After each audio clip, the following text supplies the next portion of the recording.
Buenos días. De antemano pido disculpas porque estoy un poco congestionada, así que si tengo que hacer alguna pausa, no me miran. Quiero que por un momento, antes de que entremos en la palabra, pueda preguntarle a la persona del lado, puede que haya venido o no, ¿qué es un medio de gracia? El pastor Fabián lo estuvo compartiendo el domingo pasado. Entonces, un minutico, ¿qué es un medio de gracia?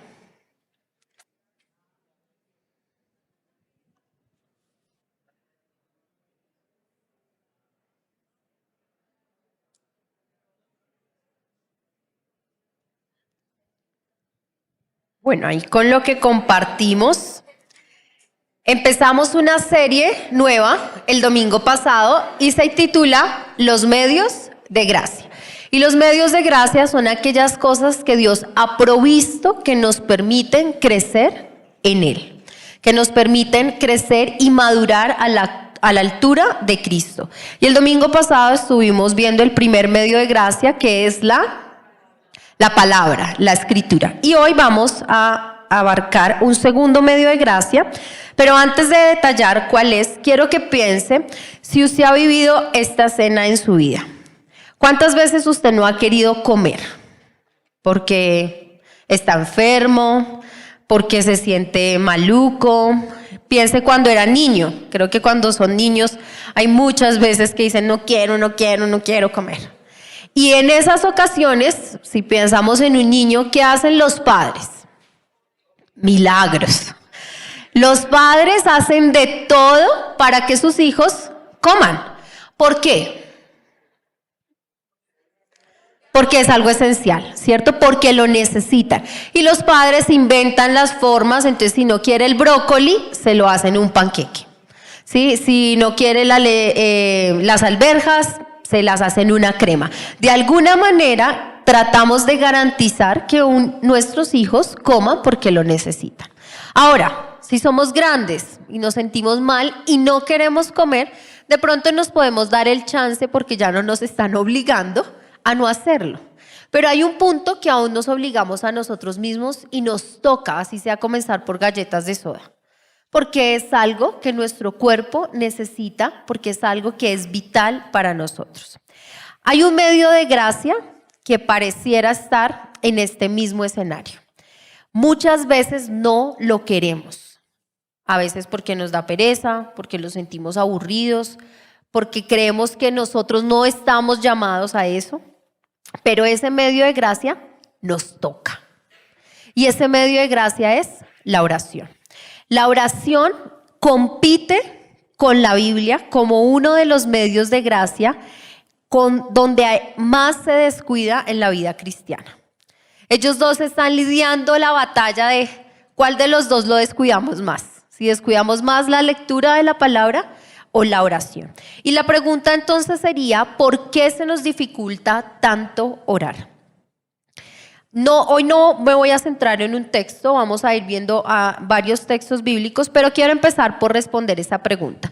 ¿Por qué se nos dificulta tanto orar? Y hay dos razones que quisiera compartir con ustedes.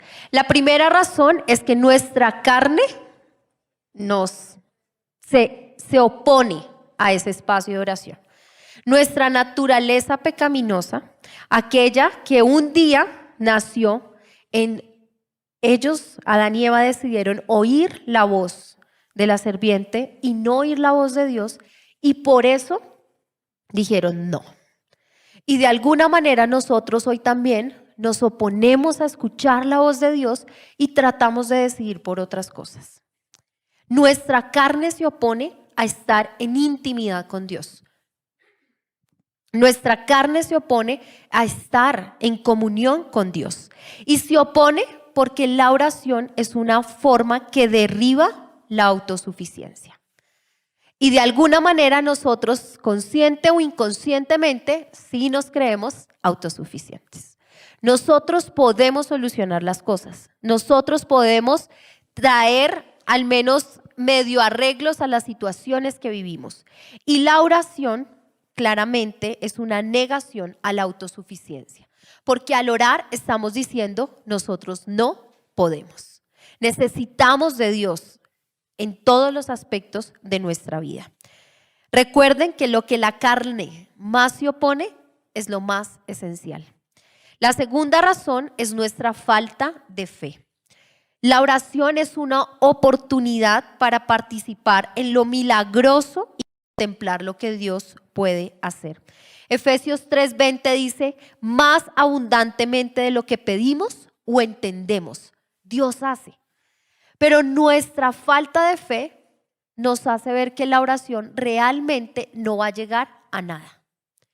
Que podemos orar y orar y orar y de pronto sentimos que no nos están escuchando y esto no va a cambiar. Y nuestra falta de fe pone esa barrera y decidimos no orar. Porque creemos que podemos hacerlo de otra manera. Pareciera que esta descripción es la descripción de esta generación de creyentes. Santiago 4:2 dice, no tienen porque no piden. Y de alguna manera nosotros hemos decidido confiar más en la carne que entregarnos a Dios y a la oración. Y por ende, a veces no tenemos el privilegio también de ver las obras de Dios en medio nuestro. Si estas son dos razones por las que no oramos, ¿cuál sería entonces un modelo para que podamos orar? Y claramente un modelo es Jesús.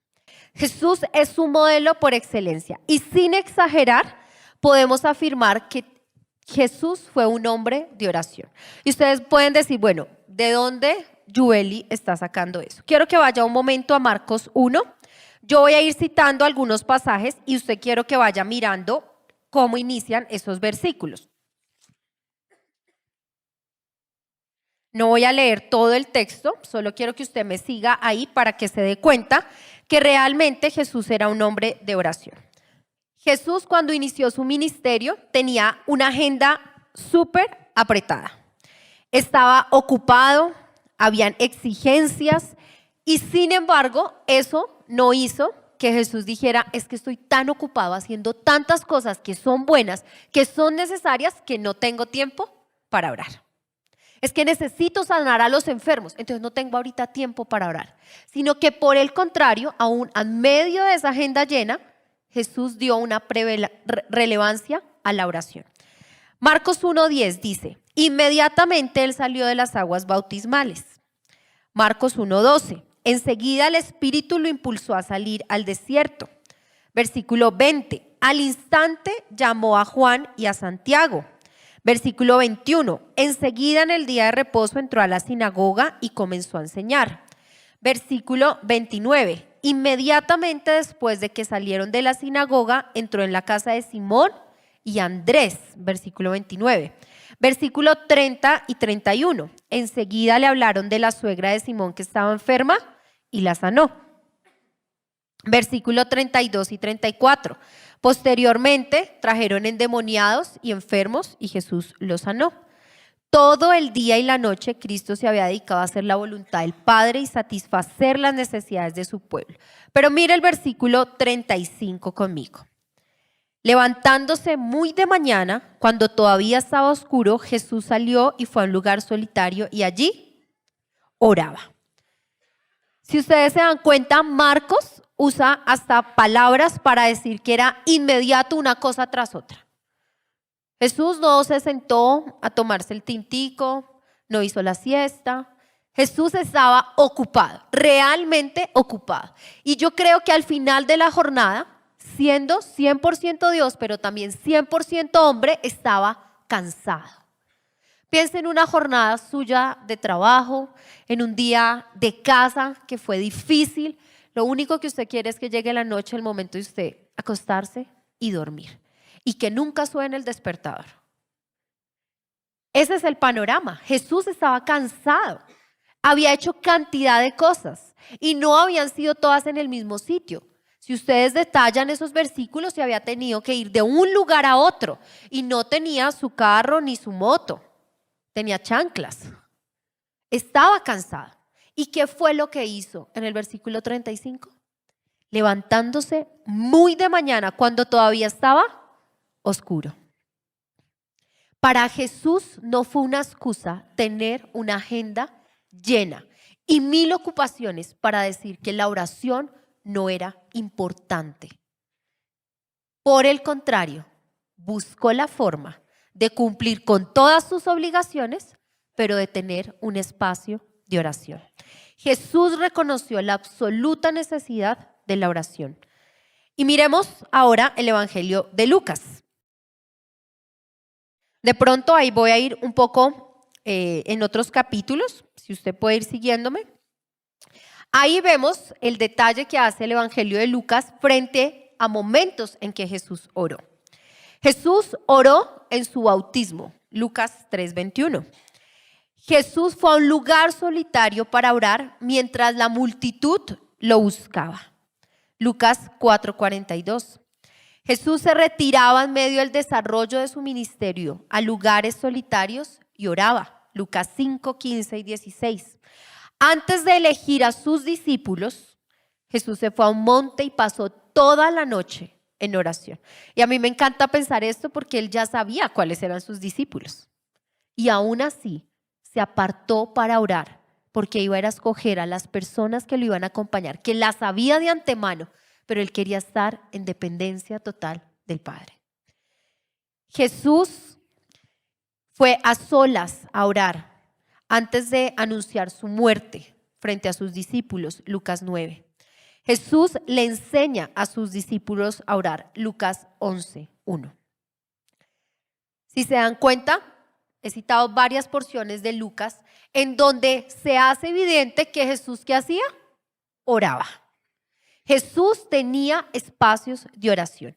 Y terminé con que Jesús le enseña a sus discípulos a orar, no porque en los demás capítulos de Lucas no haya más referencias, sino porque quiero detallar allí algo. Los discípulos podían pedir a Jesús que les enseñara muchas cosas. Yo quiero que usted se ponga en el lugar del discípulo. Si usted hubiera estado caminando con Jesús, ¿qué le hubiera pedido a Jesús que le enseñara? No. Yo creo que uno le hubiera pedido muchas cosas antes que orar, siendo muy honestos. Yo creo que los discípulos estaban viendo a Jesús hacer milagros, caminar sobre el agua, echar fuera demonios. Estaban viendo cosas poderosas. Y Jesús estaba diciendo, yo los voy a investir a ustedes de poder. Yo le hubiera dicho, ¿cómo hago para sanar? ¿Cómo me enfrento a una persona endemoniada? ¿Cómo hablo con un samaritano, con aquel que es mi enemigo? ¿Cómo perdono? ¿Cuáles eran las preguntas que los discípulos tenían para hacerle a Jesús? Y es curioso que Lucas dice, la pregunta de los discípulos fue, enséñanos a orar. ¿Por qué fue esa pregunta? Porque ellos ya habían visto hacer milagros. Ellos ya conocían la historia de los profetas predicando y haciendo señales. Ellos ya habían visto la obra de Dios en eso, pero nunca habían visto a un hombre estar en intimidad con el Padre como lo hacía Jesús. Por eso los discípulos decían, puede que estas otras cosas sean secundarias, pero es que esto nunca lo habíamos visto. Nunca habíamos visto a un hombre que pudiera estar en tanta dependencia con Dios. Había algo diferente en la forma en que Jesús se acercaba en oración al Padre. Y los discípulos dicen, esta comunión con Dios no se parece a nada de lo que hemos visto. El único que ha de enseñarnos cómo hacerlo es Jesús. Y aunque Jesús les enseña, y vemos la porción del Padre Nuestro, cómo orar, vemos hacia el final, y ahorita vamos a tocar ese pasaje, un momento donde los discípulos podían poner en práctica esa comunión y se quedan dormidos. En este escenario, el mejor modelo es Cristo. Si usted quiere crecer en Dios como un medio de gracia en la oración, usted debe meterse en la palabra y conocer cómo Jesús oraba. Tiene muchos pasajes para que usted vea cómo Jesús oraba. Cómo Jesús entendía que lo primero era doblegar su voluntad a la voluntad del Padre. La tercera cosa que quiero que veamos son las características. Hemos visto las razones, hemos visto el modelo y ahora quiero que veamos las características. En las Escrituras abundan textos bíblicos acerca de cómo debemos orar. Y no quiere decir que estas dos características sean las únicas que haya, pero son en las que hoy yo quiero centrarme para estudiar. Quiero que me acompañe a Lucas 18, 1 al 14, y lo voy a leer y le pido que me siga allí en la lectura. Jesús les contó una parábola para enseñarles que ellos debían orar en todo tiempo y no desfallecer. Había en cierta ciudad un juez que ni temía a Dios ni respetaba a hombre alguno. También había en aquella ciudad una viuda, la cual venía a él constantemente diciendo, hágame usted justicia de mi adversario. Por algún tiempo el juez no quiso, pero después dijo para sí, aunque ni temo a Dios ni respeto a hombre alguno, sin embargo, porque esta viuda me molesta, le haré justicia, no sea que por venir continuamente me agote la paciencia. Y el Señor dijo, escuchen lo que dijo el juez injusto. ¿Y no hará Dios justicia a sus escogidos que claman a Él día y noche? ¿Se tardará mucho en responderles? Les digo que pronto les hará justicia. No obstante, cuando el Hijo del Hombre venga, hallará fe en la tierra. Quiero que dejemos hasta ahí y ahorita retomamos el 9. El primer texto son dos parábolas, pero acabé de leer la primera. En la primera parábola está hablando del carácter que Dios demanda de nosotros en la oración. Y él está colocando en escena un juez injusto. ¿Y quién es la que está yendo constantemente frente al juez injusto?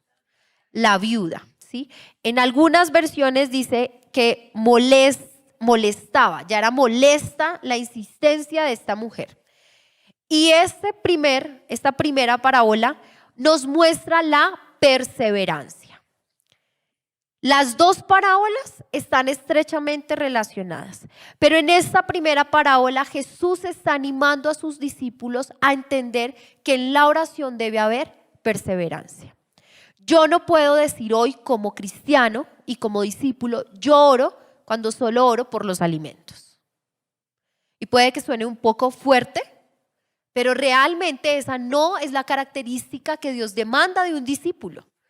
Dios demanda que seamos molestos como la viuda, que insistamos, que perseveremos en la oración, que sea algo continuo. Dice que de día y de noche sea algo continuo. Si ustedes ven el versículo 7, y no hará Dios justicia a sus escogidos que claman a Él día y noche. No es un momento. No se trata tampoco de que yo todo el día me encierre en un cuarto a orar y descuide todas las cosas, porque volvemos al modelo de Jesús. ¿Jesús descuidó todas las cosas? No, hizo todo lo que le tenía que hacer, pero le dio una relevancia a la oración. Y siempre que había un momento era perseverante en tener ese espacio de oración.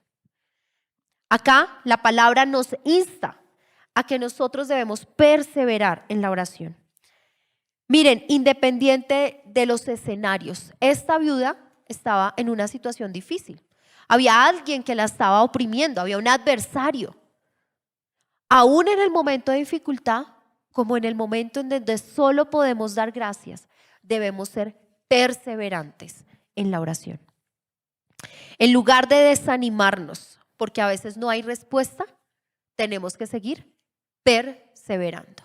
Si esta viuda hubiera ido 1, 2, 3, 4, 5 veces y no obtuvo respuesta y se rindió, esto no hubiera sido el final de la historia. Ella perseveró hasta que halló gracia en los ojos de un juez injusto. ¿Cuánto más nosotros hemos de hallar gracia frente a un juez justo? Lo que Dios nos demanda es que perseveremos en todo tiempo. Y la pregunta, y no lo digo con el propósito de especular, sino de autoexamen, es: ¿habrá esa fe en nosotros hoy? La fe de perseverar como esa viuda, sabiendo que tarde o temprano Dios escuchará nuestra oración. La segunda porción de la parábola está del 9 al 14. Voy a leerla para ustedes. Dijo también Jesús esta parábola a unos que confiaban en sí mismos como justos y despreciaban a los demás. Los dos hombres subieron al templo a orar. Uno era fariseo y el otro era recaudador de impuestos. El fariseo, puesto en pie, oraba de sí de esta manera: Dios, te doy gracias porque no soy como los demás hombres, estafadores, injustos, adúlteros, ni aun como este recaudador de impuestos. Yo ayuno 2 veces por semana, doy el diezmo de todo lo que gano. Pero el recaudador de impuestos, de pie y a cierta distancia, no quería ni siquiera alzar los ojos al cielo, sino que se golpeaba el pecho diciendo: Dios, ten piedad de mí, pecador. Les digo que este descendió a su casa justificado, pero aquel no, porque todo el que se engrandece será humillado, pero el que se humilla será. La segunda porción de esta parábola nos deja ver la otra característica. Este cobrador de impuestos está frente a Dios orando en humildad. Jesús pone 2 personajes, el fariseo y el recaudador de impuestos. Pone 2 expresiones de su oración, como oraba uno, mirando más sus obras y las obras de otros, y pone al recaudador reconociendo que es pecador. Estas 2 oraciones nos hacen ver que la humildad debe ser una característica de nuestra oración. Siempre hemos de ir delante del Señor reconociéndonos como pecadores. Siempre hemos de ir delante del Señor no por nuestras obras, sino entendiendo que es su obra la que nos permite estar frente a Él. El cobrador de impuestos volvió a su casa justificado. Él fue justo frente a los ojos del Dios Altísimo. Los pecados de este hombre fueron borrados y el penitente fue adoptado en la familia de Dios. Por el contrario, el fariseo volvió a casa sintiéndose bien, pero sin la aprobación de Dios. La realidad es que de alguna manera nosotros nos vemos en estos personajes. Puede que usted nunca ore como el fariseo. Ay, no, yo estoy bien porque no, mi hermano es terrible. Puede que nuestra oración no sea así, pero puede que nuestra oración sí esté delante del Señor, no reconociendo nuestros pecados, reconociendo que lo que nos hace santo son nuestras obras, que hice algo bueno, que sirvo al Señor, pero no reconociendo realmente que lo que Él me ha llamado a cultivar, mi estudio de la palabra, mi oración, sí está en un segundo plano. Las 2 características que nos pone Lucas 18 es la perseverancia y la humildad. Quiero que ahora me acompañe a Marcos 14. Marcos 14, 32 al 37. Este es un texto que conocemos, que es Jesús cuando está ¿en dónde? En el Getsemaní, ¿cierto? Ese momento de angustia que Jesús está viviendo antes de ir a la cruz. Llegaron a un lugar que se llamaba Getsemaní y Jesús dijo a sus discípulos: siéntense aquí hasta que yo haya orado. Tomó con él a Pedro, a Jacobo y a Juan y comenzó a afligirse y angustiarse mucho. Mi alma está muy afligida hasta el punto de muerte. Les digo, quédense aquí y velen. Adelantándose un poco, se postró en tierra y oraba que si fuere posible pasara de él aquella hora. Y decía: Abba, Padre, para ti todas las cosas son posibles. Aparta de mí esta copa, pero que no sea lo que yo quiero, sino lo que tú quieras. Entonces Jesús vino y lo halló durmiendo y dijo a Pedro: Simón, ¿duermes? ¿No pudiste velar ni por 1 hora? Velen y oren para que no entren en tentación. El espíritu está dispuesto, pero la carne es débil. Este pasaje nos muestra a Jesús orando en uno de los momentos más duros de su vida y de su ministerio. Y son 2 escenas conmovedoras. La primera presenta la humanidad de Jesús, siendo Dios, pero viviendo el dolor y enfrentarse no a que iba a ir a una muerte en la cruz, sino que allí iba a llevar el pecado. Ese realmente era el peso, que allí iba a estar separado del Padre, que la ira de Dios caería sobre él. Y también nos muestra la segunda, la humanidad de los discípulos. Las dos escenas se unen en la oración. Jesús dice, quédense aquí y velen. Fue la ordenanza de Jesús. ¿Lo hicieron? No. Se durmieron. Y Jesús viene y habla. ¿Y a quién le habla? A Simón, a Pedro. A Pedro le dice, Simón, ¿duermes? ¿No pudiste velar ni por una hora? Y uno dice, ¿por qué le habla a Pedro? ¿Será que los demás no estaban dormidos? Sí estaban dormidos. Pero hay algo que pasa, pasajes anteriores, que hace que Jesús se dirija directamente a Pedro. Pedro en el capítulo 14, en el versículo 29, dijo, aun cuando todos se aparten, yo no. En el versículo 31 dijo, aun cuando me fuere necesario morir contigo, de ningún modo te negaré. En Lucas dijo, Señor, dispuesto estoy a ir contigo no solo a la cárcel, sino también a la muerte. Juan 13 dijo, Señor, mi vida pondré por ti. Pedro había hecho declaraciones, yo hago por ti lo que sea. Por ti no duermo y oro toda la noche. Y se quedó dormida. Y de alguna palabra Jesús le habla a Pedro para recordarle. Tú dijiste todo esto y no pudiste velar ¿cuánto? Ni una hora. Miren, acá Jesús no está diciendo lo importante es el tiempo en que usted ore. Esa no es la referencia que está haciendo Jesús. Pero la referencia que sí está haciendo Jesús es, ni siquiera has podido negar tu carne al cansancio para estar conmigo. Jesús estaba igual de cansado que sus discípulos.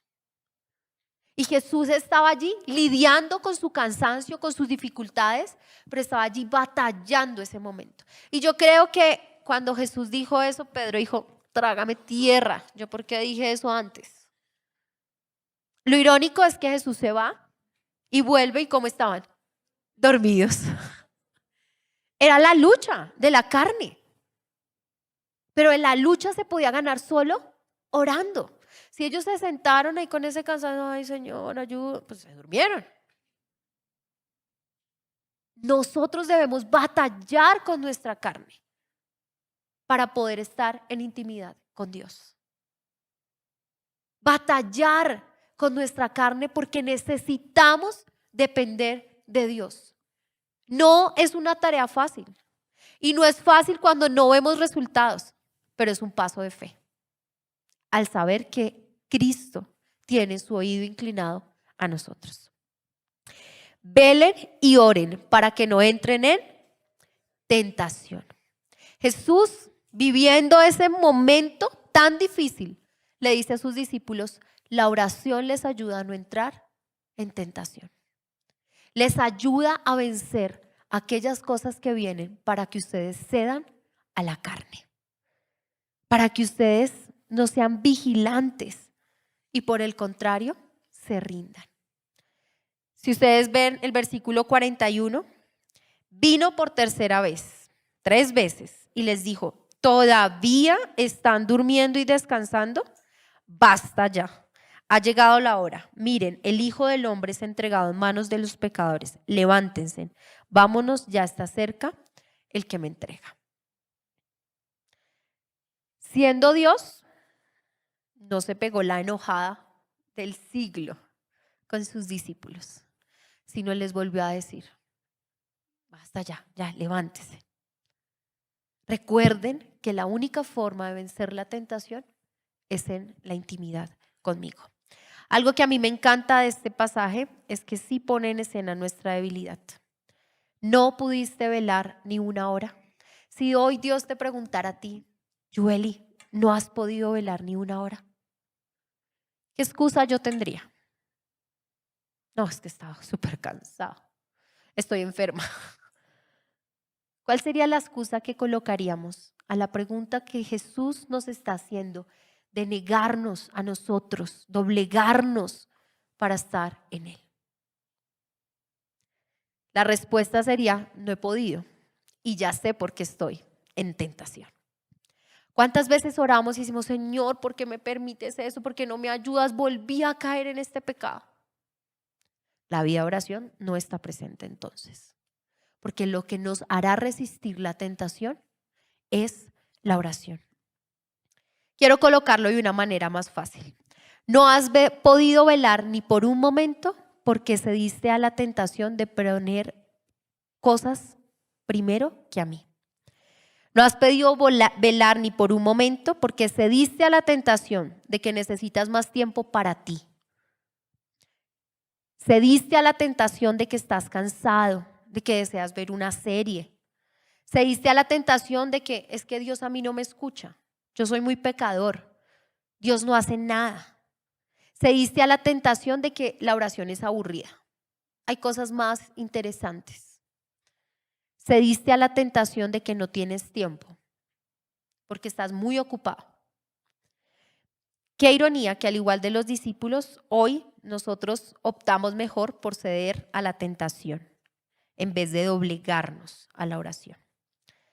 La oración se da en dos escenarios y quiero con esto cerrar. Hay dos escenarios que tenemos en la oración.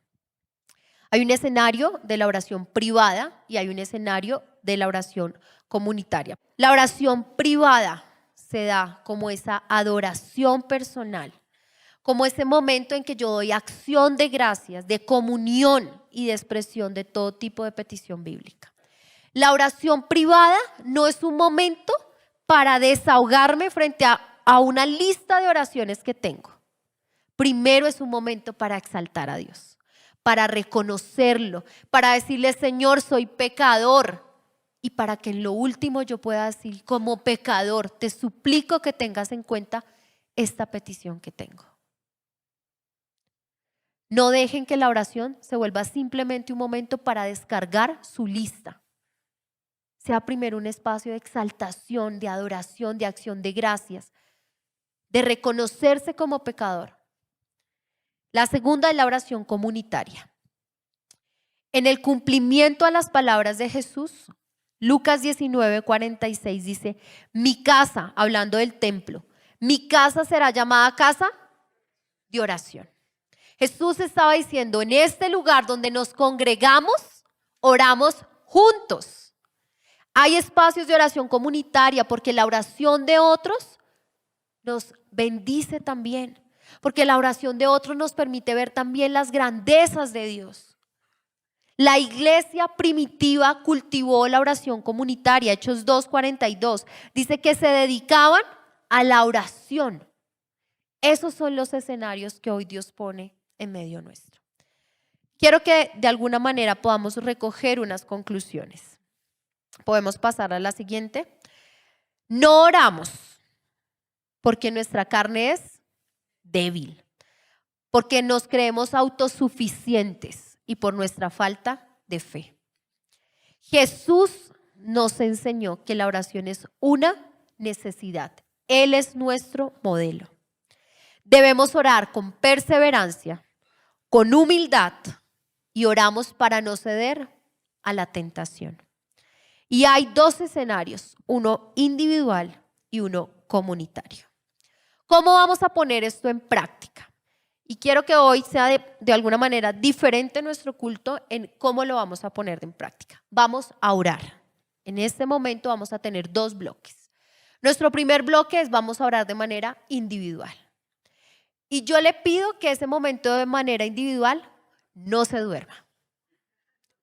Y lo digo con franqueza porque podemos estar cansados, de pronto todo en silencio, me duermo. Luche con su carne. Que hoy sea un momento en que no sé qué decir. Repita lo mismo: Señor, no sé ni cómo orar, ayúdame. Pero luche con usted, porque usted se va a acercar frente a Dios en oración. ¿Cómo lo vamos a hacer? La idea es que solo se escuche el murmullo de nuestras voces orando. Va a haber una pequeña melodía sonando, pero que lo único que se escucha es el murmullo. Yo no voy a dirigir ese tiempo, porque yo también voy a tener mi tiempo de intimidad con Dios. Para terminar ese tiempo, yo voy a volver a orar acá. Cuando yo empiece a orar, vamos a cantar una canción y vamos a después tener un momento de intimidad con oración comunitaria. ¿Está bien? ¿Qué le animo? Que cuando usted empiece a orar, primero exalte al Señor. Dígale: Señor, gracias porque tú eres esto, porque yo reconozco que tú eres grande, poderoso. Señor, reconozco que hoy soy pecador, reconozco que al igual que Pedro, he dicho todo, tú eres mi Señor, mi Salvador, pero ni una hora he velado. Tenga un momento, si usted se quiere poner de pie, si usted se quiere arrodillar, si se quiere apartar, tenemos un templo grande, hacerse a una ventana, luche para que verdad tenga ese momento.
Señor, estamos frente a ti,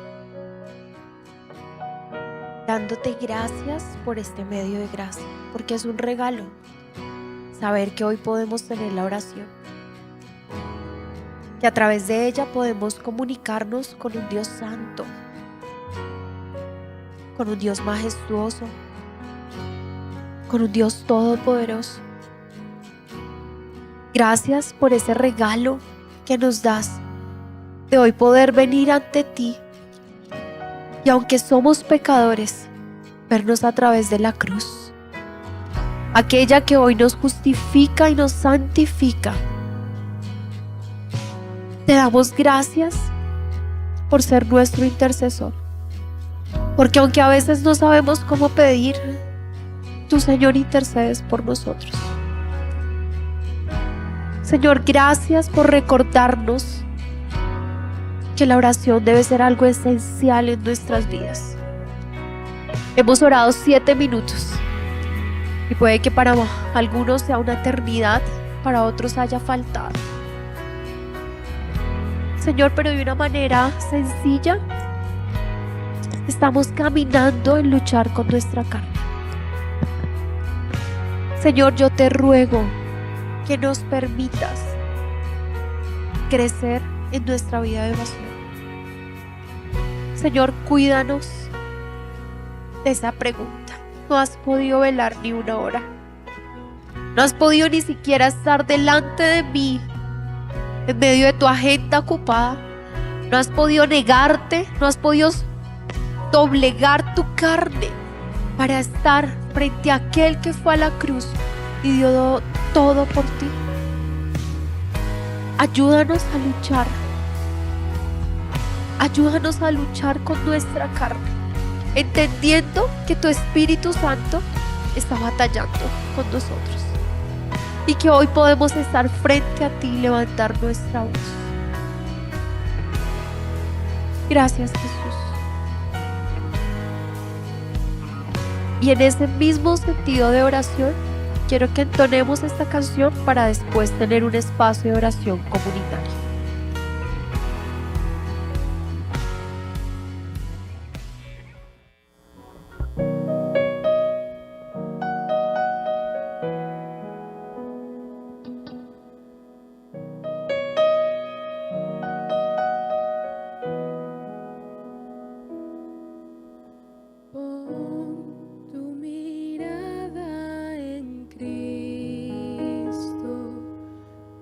Lleno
todos lo verán y confesarán toda gloria a Cristo el Rey.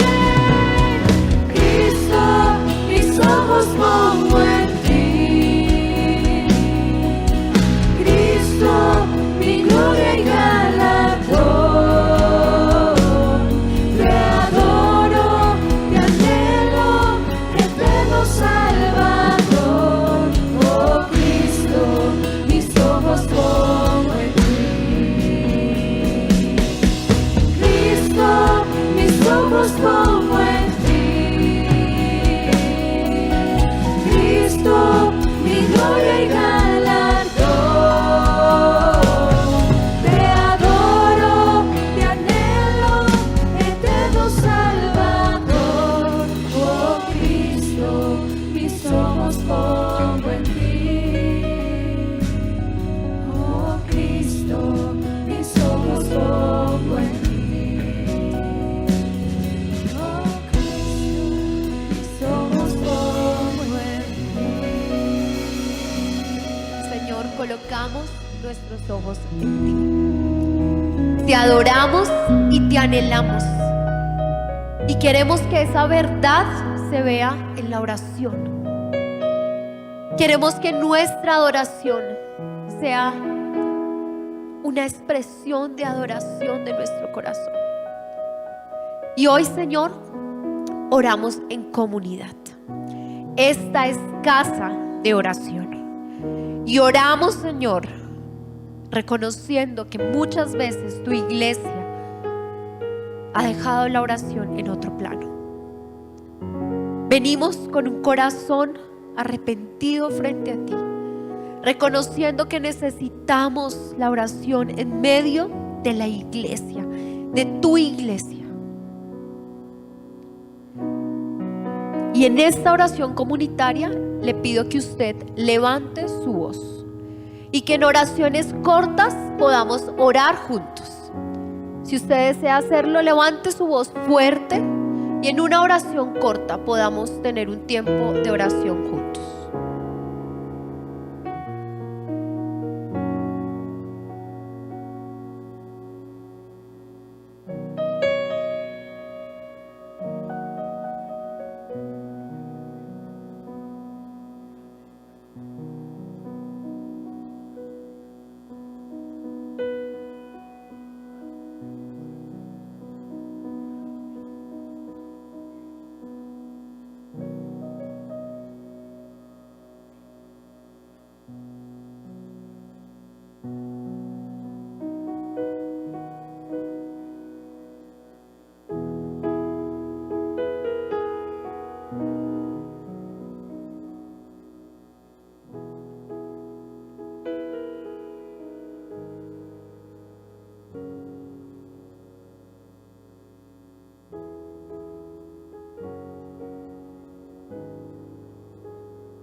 Señor, como iglesia ponemos nuestros ojos en ti.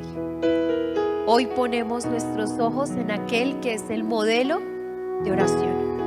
Hoy ponemos nuestros ojos entendiendo que necesitamos seguir aprendiendo de ti, que queremos ser discípulos que entienden y viven la verdad de que la oración es algo esencial en sus vidas.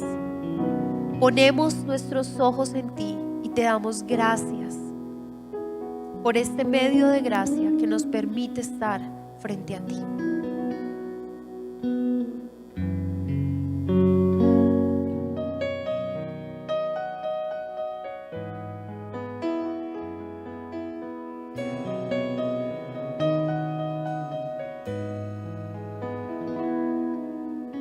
Pon tu mirada en Cristo, tan lleno de gracia y amor. Invito a que cantemos juntos.